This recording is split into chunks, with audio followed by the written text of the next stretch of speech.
Donc on m'a demandé de faire une vidéo comment faire un appliqué tout simple pour savoir la marche à suivre. C'est pas compliqué, il y a trois passages. Un premier passage en point normal, en point simple ou en point triple comme vous voulez, en point simple.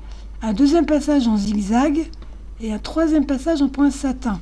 Alors peu importe le motif que vous allez faire, là on va faire une petite fleur pour dire qu'on fait quelque chose. Donc sommet 10, ça me va très bien. Je vais tirer mon polygone. Voilà, sélectionner. Je vais le centrer dans ma page. Voilà. Je vais lui dire chemin, objet en chemin pour avoir mes points. Je vais venir ici et je vais venir maintenant lui donner une petite forme de fleur, d'accord? Donc je vais me mettre comme ça entre chaque nœud, là où il y a le petit truc rouge. Je vais lui donner une petite forme comme si c'était des pétales. C'est juste pour dire que je ne fais pas un rond basique. Et en même temps, ça vous apprend à faire des petits pétales. Alors après, c'est à vous d'essayer de les rendre à peu près identiques. Là, ça va, je suis pas trop mal. Donc là, j'ai un premier passage. Il est rouge. Je vais le dupliquer. Alors, je le sélectionne. Je le mets avec ma flèche là et je fais édition dupliquer. Dupliquer. Ce que je vais faire, je vais le décaler pour que je vois mieux et je vais le mettre en vert. Définir le contour. Voilà, ça c'est mon deuxième passage. Bien sûr, après on les mettra tous les uns sur les autres. Et lui, je le reduplique. Dupliquer. Et je lui mets une autre couleur, je vais le mettre en rouge. Définir le contour. Hop, voilà, je vais le mettre là. Alors le premier, je ne vais pas le laisser rouge, je vais le mettre jaune. Voilà, pour qu'on ne se mélange pas. Parce qu'il va falloir le programmer avec 3 bobines de fil différentes pour que votre machine s'arrête à chaque fois. Donc le premier passage, c'est le jaune. Alors vous pouvez l'appeler passage 1 ou 1 tout court, comme vous voulez, entrée. Celui-là 2, entrée. Et celui-là 3, entrée. Voilà. Donc le passage 1, on n'y touche pas, on le laisse comme ça. Le passage 2, on va les paramétrer en point zigzag. Donc le 2, c'est le vert. Hein. Donc extension, stitch, paramètres. Donc là, j'ai sélectionné le vert. Donc là, pour l'instant, il me fait un point normal. Je dis que je veux un point zigzag. Donc là, il me fait un petit point zigzag. Si ça me plaît pas, c'est un peu trop serré ou pas, mais je vais modifier les espacements ici.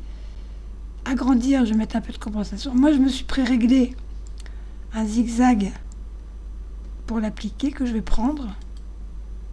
Et je fais charger. Voilà, je l'ai un peu écarté pour pas qu'il soit trop serré. Donc j'ai mis 1.5 dans l'espacement ici. Donc puisque ça me plaît, je fais appliquer et quitter. Hop, voilà. Le troisième, qui sera donc le point satin, le point qui va tout recouvrir les autres. Donc lui, je vais dans l'outil ici, petit pinceau, style de contour, donc millimètre, là il a 1 millimètre, moi je veux un contour à 3.5, entrée, voilà. Là je vais avoir une épaisseur de satin à 3,5 mm. Maintenant je vais dans extension, toujours en tenant mon... Je reviens là, c'est toujours le 3. Extension, ink stitch, outil satin, trait en satin. Hop, je clique là. Et maintenant, j'ai mon trait en satin. D'accord? Donc, j'ai paramétré mes 3 programmes. Je vais tout reprendre et tout recentrer pour être sûr que tout le monde soit bien ensemble. Voilà. Et maintenant, je vais aller voir avec le simulateur qu'est-ce qui se passe. Donc, je vais dans Extension, Ink Stitch, Visualiser, Exporter, et je fais Simulateur. Donc, ça va un petit peu vite, mais c'est pas grave, je vais revenir en arrière. Donc, voilà. Au départ, il me fait donc mon premier passage en jaune en point normal. Ensuite, il me fait... Alors là, après, je sors mon cadre, je pose mon tissu dessus et je fais mon point zigzag pour faire tenir mon tissu à l'autre tissu. Je finis mon point zigzag. Une fois que j'ai terminé mon point zigzag, je sors mon cadre et je découpe mon tissu bien à ras autour ici de mon zigzag. Je remets dans mon cadre et après je fais le point final qui va être le point zigzag qui va tout me recouvrir mon morceau. Voilà, j'ai fini. Après, si je veux faire un trou dedans, je fais la même chose que j'ai fait autour. Je vais faire 3 passages pour pouvoir découper aussi ici mon morceau de tissu intérieur.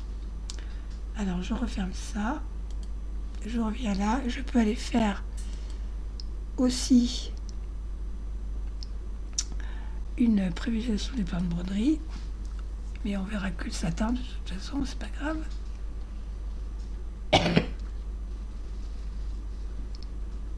Voilà, je referme ça. Donc le biasso, vous ne voyez que le satin rouge, parce que le satin rouge recouvre les 2 autres points qui sont dessous. Voilà comment on fait un appliqué. Donc vous pouvez le faire avec une lettre de l'alphabet, avec un écusson, avec la forme que vous voulez. Là j'ai fait une petite fleur, mais vous pouvez faire tout à fait autre chose. Allez, montrez-nous ce que vous êtes capable de faire.